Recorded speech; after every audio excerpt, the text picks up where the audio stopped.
If you're seeing a Stripe error code, it can stop payments from going through and cause all sorts of frustration.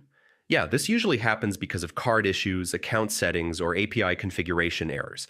But don't worry. In this full guide, I'll show you how to identify and fix Stripe errors step by step. First, check the error code itself. Stripe provides specific codes like card_declined, incorrect_CVC, or processing_error. Knowing the exact code helps find the right solution. For card-related errors, make sure the customer's card information is correct.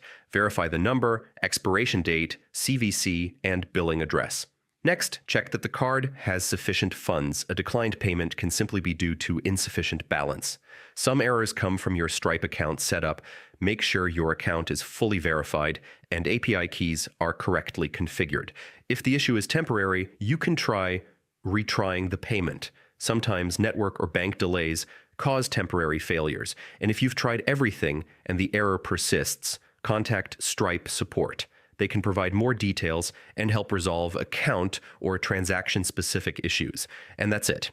By following these steps, you can usually fix Stripe error codes and get payments processing smoothly again. If this helped, feel free to like the video and check out the channel for more tech and payment troubleshooting tutorials.